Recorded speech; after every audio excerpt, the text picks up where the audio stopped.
안녕하세요. 마음으로 그리는 세상 마음새TV입니다. 오늘도 조셉 머피의 마음 수업 같이 볼게요. 두려움에 짓눌려 잃어버린 자신감을 되찾으세요. 물이 무서운 사람이 있습니다. 물이 너무 두려워요. 이걸 극복할 수 있는 방법이 무엇일까요? 그 두려운 일을 하는 것입니다. 랠프 엘버스는 이렇게 말했어요. 두려운 일을 하라. 그것이 두려움을 없애는 가장 확실한 방법이다. 그렇다면 우리 사람들에게 가장 큰 적은 무엇일까요? 네, 두려움입니다. 두려움은 실패도 가져다주고 화를 돋우고 신경을 예민하게 하고 또 못된 방법으로 사람들을 괴롭히고 인간관계를 그르치게 합니다. 조셉 머피도 처음에 청중들 앞에서 강의하는 게 많이 두려웠다고 합니다. 그런데 이분은 나는 이 두려움을 이길 것이다. 이제 두려움을 극복하고 있다. 나는 침착하고 자신있게 연설한다. 아주 편안하고 여유롭다.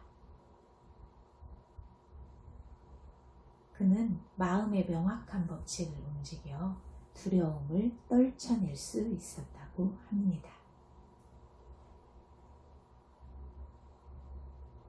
잠재의식은 암시의 통제를 받고 암시에 순종합니다. 조셉 머피는 11살 때 수영장에 빠진 경험이 있습니다. 머리를 집어삼킨 컴컴한 물의 기억은 지금도 생생하다고 합니다. 이런 경험은 잠재의식 속에 깊이 스며들었고 그 후로 오랫동안 물에 대한 두려움을 떨치지 못했대요. 그때 선배 심리학자가 이렇게 조언해 주었다고 합니다. 수영장에 가서 물을 보고 큰 소리로 말하게. 나는 너를 정복할 거야. 너를 이길 수 있어. 그리고 물에 들어가 수영을 배우는 거야. 그러면 물을 이길 수 있어. 나는 그대로 해보았습니다. 이 경험을 통해 두려움을 극복하는 방법은 두려운 일을 실제로 해보는 것이라는 사실을 깨달았습니다. 두려움은 마음의 그림자일 뿐입니다. 마음을 새롭게 다졌고 내면의 무한한 힘은 그에게 응답해 주었습니다. 자신감을 가지고 두려움을 극복할 수 있었지요. 수영하는 것이 겁이 납니까? 그렇다면 하루에 서너 번, 5분이나 10분 동안 조용히 앉아 수영하는 모습을 상상해 보십시오. 실제로 마음속에서 수영을 하는 겁니다. 머릿속에서 물에 들어가 있는 자신을 투사해 봅시다. 그리고 차가운 물과 팔다리의 생생하고 즐거운 움직임을 마음으로 실감나게 느껴보십시오. 이렇게 마음을 훈련하면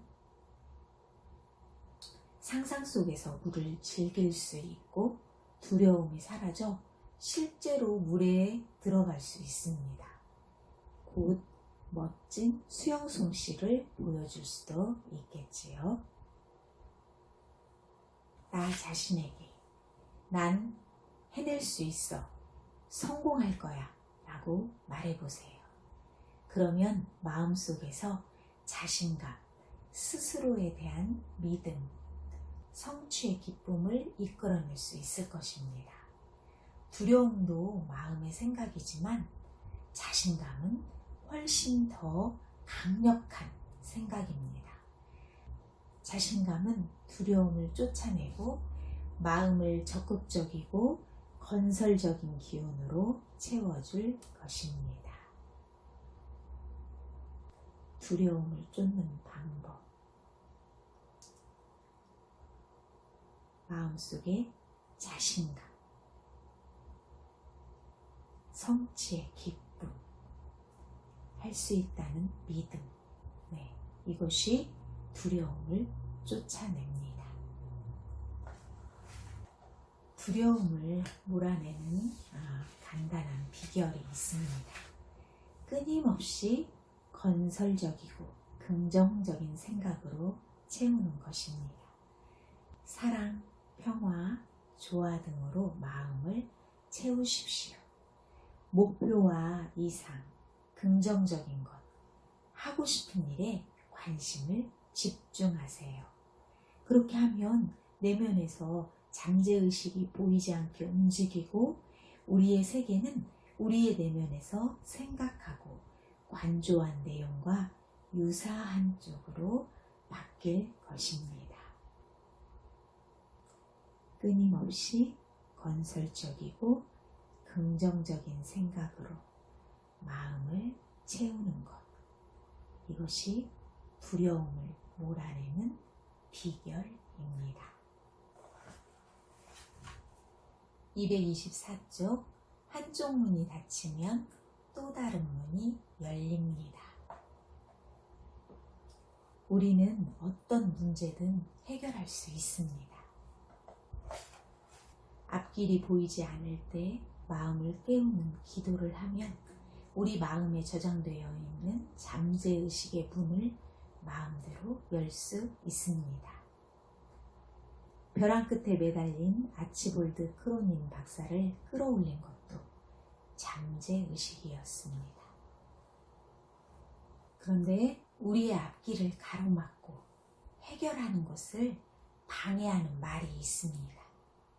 도무지 나아지는 것이 없어. 결국 방법을 찾지 못할 거야. 끝이 보이지 않아. 가망이 없어. 어떻게 해야 할지 모르겠어. 모든 것이 뒤죽박죽이야. 이런 말을 하면 잠재의식은 어떤 반응도 보이지 않고 협조하지 않습니다. 교착 상태에 빠진 전선처럼 나아가지도 물러서지도 못하게 됩니다. 아무데도 갈 수 없는 것입니다. 마음속의 생각이 분명해야 합니다. 빠져나갈 방법, 복잡한 문제를 해결할 방법이 있다는 명확한 결론에 도달하면 마음이 형체를 갖추고 신념에 따라 그것은 현실로 나타납니다. 반면 빠져나갈 방법이 없어. 해결을 찾지 못할 거야. 같은 생각은 여지없이 헷갈리는 반응을 불러냅니다. 생각이 지혜로우면 응답도 현명해집니다. 행동은 생각의 유일한 외적 표현이기 때문입니다. 행동은 생각의 유일한 외적 표현이기 때문입니다. 진심으로 해결책을 생각한다면 해답을 가로막는 일을 해서는 안 됩니다. 모든 것을 알고 모든 것을 보고 해결의 노하우를 가진 잠재의식이 활발하게 움직인다는 사실을 잊지 마십시오. 사방이 막혀 있어. 도무지 헤어나올 구멍이 없어. 혹시 이런 분들 계십니까? 네. 고개를 들어 하늘을 보세요. 하늘은 열려 있습니다. 해결책을 찾으려 해답을 찾는다면 분명 잠재의식이 그 해답을 알려줄 것입니다. 건강, 행복, 마음의 평화, 풍요의 문을 여는 열쇠는 선택하는 능력에 달려 있습니다. 한쪽 문은 고통, 비참, 빈곤, 한계, 또 한쪽 문은 풍요, 건강, 행복, 마음의 평화. 자, 어느 쪽 문을 여시겠습니까? 분명하고 단호하게 말하십시오. 나는 행복과 평화와 번영과 지혜와 안정을 선택한다.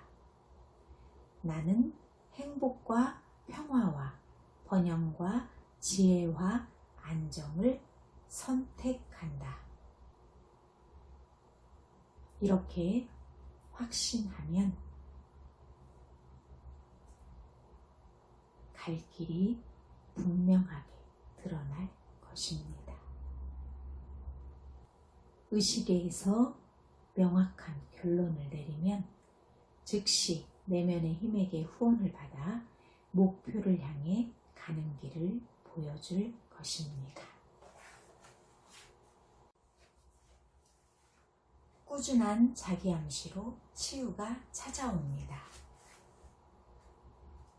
로스앤젤레스 이그제미너의 존 맥도웰의 심신성 실험, 자기 암시적인 기도의 위력을 입증이라는 제목의 기사가 실렸습니다. 자기 암시 기도요법인데요.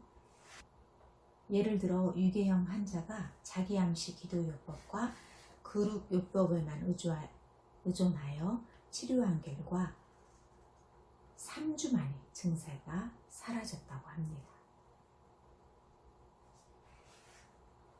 심하게 말을 더듬는 증세로 평생 고생한 레드랜즈 대학의 한 교수는 몇 년 동안 온갖 방법을 다 써보았지만 별다른 효과를 보지 못하다가 6개월 동안 자기 암시 기도요법을 행한 뒤로 말 더듬는 증상이 완전히 사라졌다고 합니다.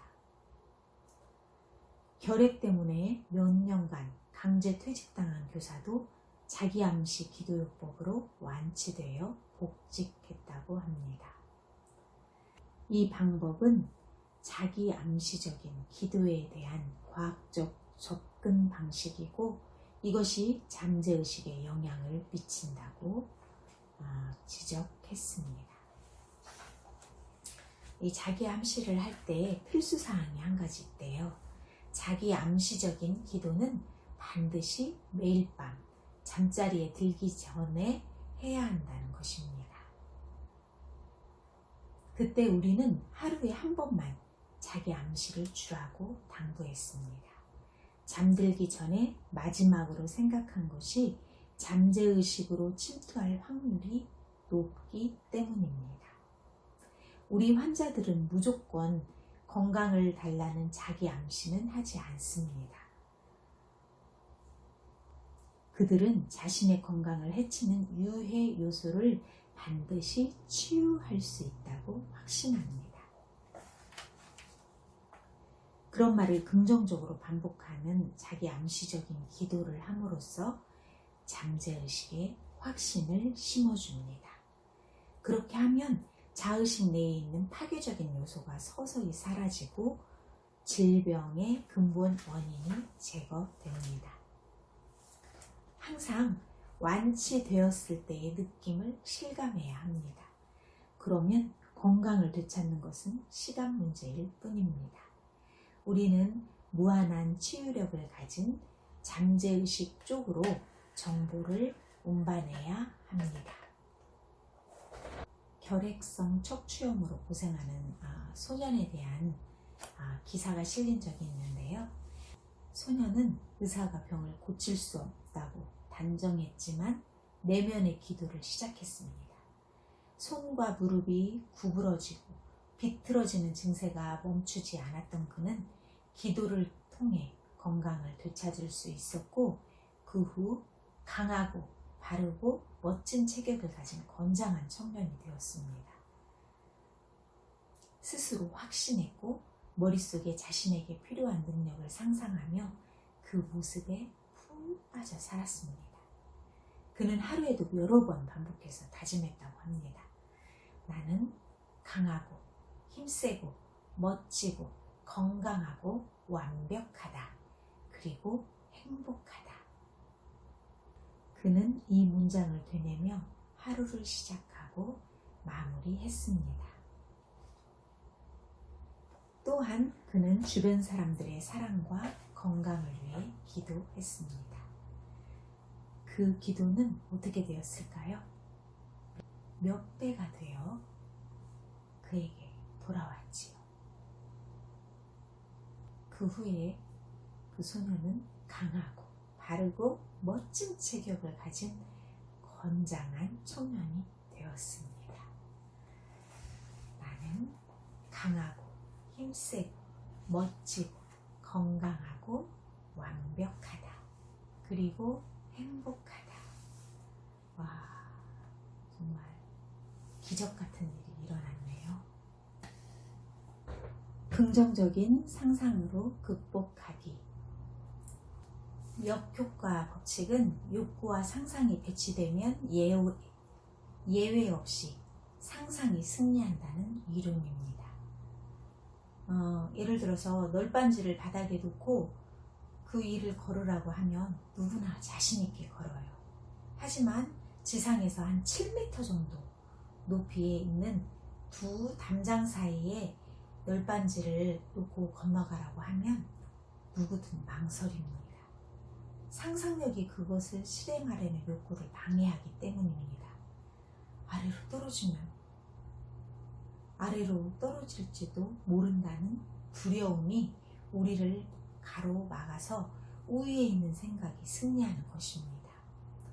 걸으려는 욕구나 의지, 노력은 힘을 잃고 떨어질 것이라는 생각이 우월해지고 강화됩니다. 애를 쓸수록 성공하기 더 어려워집니다. 그런 시도는 실패할 수밖에 없습니다. 두 가지 대조적인 진술이 맞서게 되면 잠재의식은 우세한 쪽의 진술을 받아들입니다. 가난에 찌든 사람이 나는 부자다 라고 말하는 것과 같은 이치입니다. 그 말은 그를 더욱 가난하게 만듭니다. 가난에 대한 믿음이 풍요에 대한 믿음에 비해 너무 커서 그런 말을 할수록 자신이 가진 것이 없다는 사실만 자꾸 부각시키기 때문입니다. 이것이 바로 역효과 법칙입니다. 잠재의식은 의도한 것과 반대되는 결과에도 반응한다는 거예요. 잠재의식은 의도한 것과 반대되는 결과에도 반응한다. 어떤 알코올 중독자를 치료한 예인데요. 그는 6달 동안 술을 한 방울도 입에 대지 않았다고 합니다. 그래서 본인 자신이 너무 대견했대요. 친구들도 대단한 의지의 소유자라며 응원해 주었어요. 그런데 갑자기 억제할 수 없는 충동에 사로잡힌 거예요. 그리고 그날부터 2주 동안 계속 술을 마셨습니다. 의지와 노력이 그의 욕구를 잠시 잠재울 수는 있었지만 끊임없는 충동을 억제하려는 지속적인 노력이 상황을 악화시킨 겁니다.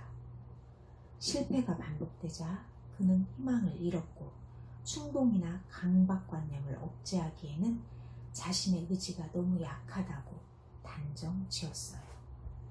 물론 의지가 너무 약하다는 생각도 잠재의식의 강력한 암시로 작용했겠지요. 그래서 더욱 무기력해졌고 삶에서도 실패를 거듭할 수밖에 없었습니다. 조셉 머피는 그에게 의식과 잠재의식의 기능을 조화시키는 요령을 가르쳐 주었어요. 지금까지 매사에 부정적이었지만 이제부터는 의식적으로 마음을 추스르며 성공할 수 있다는 생각만 하기로 했습니다. 그는 자신의 생각 외에 다른 장애물이 없다는 사실을 똑똑히 이해했습니다. 일부러 애쓰지도 않았고 강박관념도 버렸습니다. 수단이나 방법에만 집중하면 장애물 따위는 문제가 되지 않습니다. 그는 생각이 날 때마다 몸의 긴장을 풀려고 노력했습니다. 느슨해지고 잠이 오고 몽환적인 상태에서 자신이 바라는 그림으로 마음을 채웠습니다. 그는 술에서 자유로워진 자신을 보고 아빠가 집에 계시니까 너무 좋아요 라며 딸이 반겨주는 모습을 상상했어요. 그는 술 때문에 가족도 잃었습니다. 집에 잠깐 들르는 일조차 할 수 없는 상태였고 아내는 그와 말도 하지 않으려고 했습니다.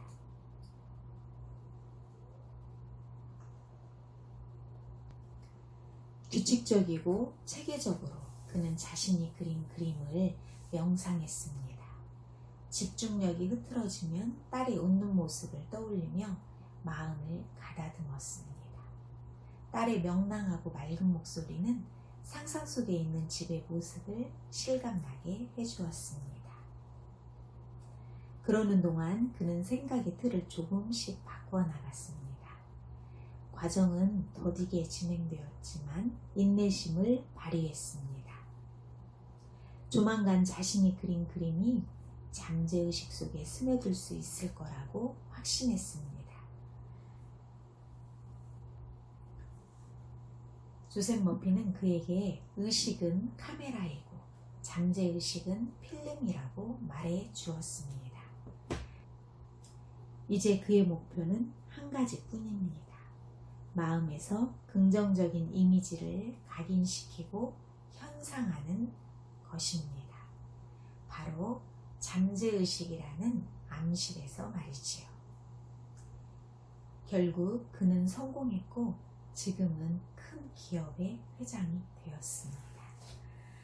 다이어트도 마찬가지지요. 나 오늘부터 살을 뺄 거야 하고 다이어트에 들어가서 어느 정도 이렇게 몸무게도 줄이고 2달, 석 달, 5달, 6달 유지하다가 갑자기 막 음식 절제했던 것이 막 폭식이 되어서 예전에 몸무게보다 더 많은 요요 현상으로 더 살이 찌게 되는 그런 경우들을 많이 봤습니다. 이럴 때는 다이어트의 강박관념 늘 거기에 묶여있는 것이 아니라 건강하고 탄력 있는 아름다운 여자 이런 이미지를 잠재의식에 심어주면 마음에서 긍정적인 이미지를 각인시키고 현상하게 됩니다. 잠재의식이 이렇게 말해주세요. 나는 건강하고 탄력 있고 아름다운 여자입니다. 중독 증상에서 벗어날 수 있는 단계별 방법. 먼저 마음의 움직임을 멈추세요. 졸음이 오고 몸이 나른해지며 긴장이 풀리고 마음이 가라앉고 감수성은 예민해집니다. 이때 쉽게 기억할 수 있는 짧은 구절을 택해 자장가처럼 반복해 봅니다. 이제 정신은 맑고 마음은 평화롭습니다. 감사합니다. 같은 말을 반복하는 것입니다. 마음이 산란해지지 않도록 큰 소리로 반복해 봅시다. 그러면 잠재의식으로 들어가는 것이 훨씬 쉬워집니다. 이렇게 5분 이상 지속하면 잠재의식에서 깊은 정서적 반응이 오는 것을 느낄 수 있습니다. 이런 과정을 하루에 서너 번, 그리고 잠들기 전에 반복해 보십시오. 최후의 승리를 머릿속에 그리는 겁니다. 매 단계에서 실행하고 성취하는 모습을 보고 결과를 상상하고 느껴봅시다. 가장 아름답고 행복한 결혼 생활을 위하여. 결혼 생활에서 사랑을 굳게 세우려면 우선 영적인 결혼이 되어야 합니다. 결혼은 가슴으로 하는 것입니다. 두 사람의 가슴이 사랑과 성실과 정직에 감동되어 움직이면 단단한 신의로 남편과 아내를 결합시켜 줍니다. 사실 이혼을 막을 수 있는 가장 좋은 시기는 결혼하기 전이라고 합니다. 결혼하려는 남녀는 올바른 상대를 만나도록 간절히 바라야 합니다. 이상적인 배우자를 만날 수 있는 기도입니다. 나를 사랑하고 소중히 여겨줄 사람이 기다리고 있다는 사실을 믿습니다. 나는 그 사람의 행복과 평화를 위해 헌신할 수 있습니다. 그는 내 이상을 사랑하고 나는 그의 이상을 사랑합니다. 그는 나를 개조하려고 하지 않고 나 역시 그를 개조하려고 하지 않습니다. 서로 사랑하고 존중하며 자유를 누릴 뿐입니다. 마음은 하나입니다. 그 하나의 마음으로 나는 그 사람을 알게 됩니다. 나는 이제 내 배우자에 의해 드러나기를 바라는 능력이나 인품과 결합합니다. 그리고 마음으로 그 능력이나 인품과 하나가 됩니다. 우리는 이미 신성한 마음으로 서로를 알고 사랑합니다. 내면에서 그와 만났으니 현실에서도 그를 반드시 만날 것입니다. 이것이 마음의 법칙이기 때문입니다. 이 기도를 보내는 곳, 그곳에서 제 소망대로 이루어질 것입니다. 네, 이렇게 기도를 해보세요.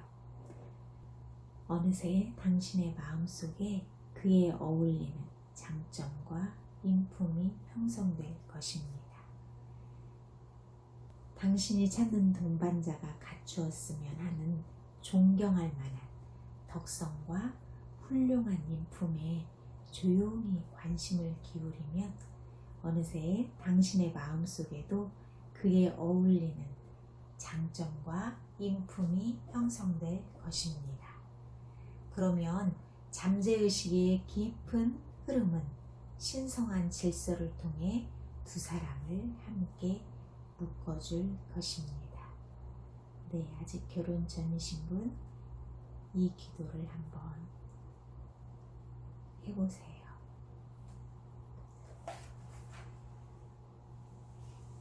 사랑으로 넘치는 가정 만들기. 결혼 생활에서 저를 포함하여 많은 분들이 부부싸움도 하고 또 사소한 것 때문에 오해가 생기고 오해가 또 쌓이기도 하지요. 서로 사랑하던 첫 마음을 가지고 결혼 생활을 유지하기 위한 몇 가지 방법을 알려드리겠습니다. 첫 번째는 사소한 불만이나 앙금을 차곡차곡 쌓아두었다가 한꺼번에 터뜨리는 일은 하지 마십시오. 이는 결혼 생활의 가장 기본이 되는 마음가짐입니다. 잠자리에 들기 전에 섭섭한 감정을 풀고 서로 용서해야 합니다. 아침에 눈을 뜰 때마다 두 사람의 앞날에 항상 새로운 길이 준비되어 있다고 확신하십시오. 배우자와 모든 식구들에게 그리고 온 세상에 새로운 하루의 평화와 화목과 사랑을 보내십시오. 또 아침 식사를 하면서 맛있는 음식을 먹을 수 있고 풍요로운 오늘을 맞이한 것에 감사합시다. 그리고 서로 이렇게 말하십시오. 당신에게 늘 감사해요. 오늘도 하루 종일 당신에게 사랑하는 마음을 보낼게요. 골치 아픈 문제나 걱정거리, 논쟁거리는 식탁으로 끌어들이지 맙시다. 배우자를 당연한 존재로 생각하지 말아야 합니다. 늘 새로운 감사와 사랑을 보여주세요. 비판과 잔소리는 접어두고 감사하고 다정했던 모습을 생각하십시오. 평화로운 가정, 행복한 결혼 생활을 꾸려가려면 사랑과 화목함, 아름다움, 상호 존중, 모든 선한 것에 대한 믿음이 바탕이 되어야 합니다. 모든 것이 잘 될 것이라고 믿으면 부부 관계뿐 아니라 살아가면서 만나는 모든 일에서 힘과 능력을 얻을 수 있습니다. 모든 것은 잘 될 거야. 모든 것이 잘 되고 있어. 네, 이렇게 말해주세요. 내가 정말로 원하는 것이 무엇인가? 아내와 남편은 사소한 결정이나 잘못을 지적하려고 함께 사는 사람이 아닙니다. 부부는 상대방이 가지고 있는 긍정적이고 훌륭한 능력에 관심을 기울이고 서로 칭찬해주는 관계여야 합니다. 부부 문제를 친척들에게 또는 친구들에게 상의하는 것은 현명하지 못한 처사입니다. 오히려 그들의 눈에 그의 남편은 형편없고 한심한 작자로 낙인 찍혀 버립니다.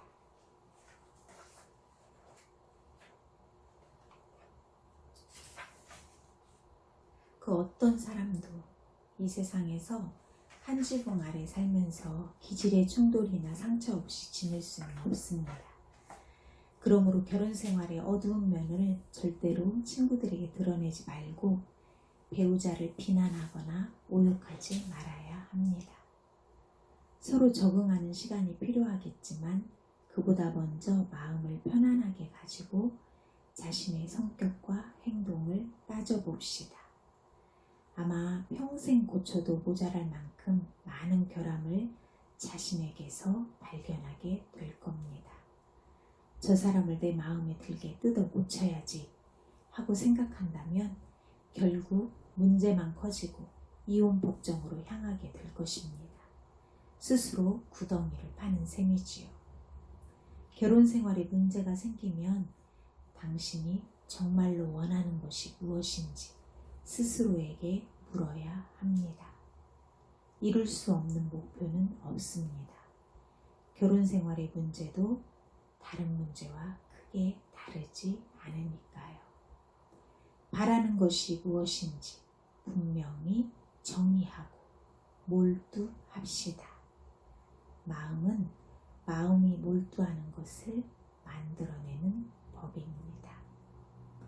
마음은 마음이 몰두하는 것을 만들어냅니다.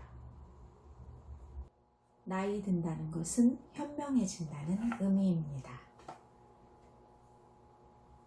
나이 먹어서 몸은 점점 허약해지고 생기라고는 조금도 없고 내 몸은 쓸모없는 몸뚱이가 되었어 라고 하소연하는 사람들이 있습니다. 나이가 들어가는 것은 슬퍼할 일이 아닙니다. 노화라는 말은 단순한 변화를 의미할 뿐입니다. 끝이 없는 길을 걷다가 새로운 단계가 나타나면 즐거운 마음으로 맞이하면 됩니다. 나이마다 그 나이에 해당하는 영광과 아름다움, 지혜가 있습니다. 또한 사랑, 평화, 기쁨, 행복, 지혜, 호감, 이해, 그리고 아름다움 등은 늙지도 죽지도 않습니다. 에머스는 이런 말을 했습니다. 더 이상 볼 것이 없을 때 비로소 우리는 그 사람의 나이를 본다. 영국의 어떤 외과 의사가 이런 말을 했어요. 그의 정신은 생기와 열정과 의욕과 사랑과 자상함으로 가득했습니다. 그는 흘러가는 세월에 굴복하지도 않았고 자신을 불멸의 존재라고 생각했어요. 그가 이런 말을 했습니다. 내일 세상을 떠나야 한다면 다른 세상에서 사람들을 수술할 것입니다. 수술용 메스가 아니라 영혼의 메스를 들고 말이지요. 세월이 준 축복을 누리세요. 희끗해진 머리카락은 커다란 자산입니다. 그것은 지혜와 인내와 이해심과 힘있는 개성의 상징입니다. 생각하기에 따라 늙어버릴 수도 있고 젊어질 수도 있습니다. 생각이 젊음을 결정합니다. 평소 생각이 선하고 아름답고 고상하면 나이와 관계없이 젊음을 유지할 수 있습니다. 또 새로운 생각과 새로운 관심의 문을 열고 커튼을 열어 젖히고 자연으로부터 새로운 진리의 영감을 받아들이면 항상 젊음과 활기를 유지할 수 있을 것입니다. 네, 저도 나이를 먹는 거에 그렇게 연연하지 않는데요. 40대에는 40대의 아름다움이 있었고 또 제가 이제 50대에 접어들었는데 50대에는 또 50대의 완숙한 아름다움, 또 여유로움, 배려하는 마음, 이런 것들이 조금 더 커지더라고요.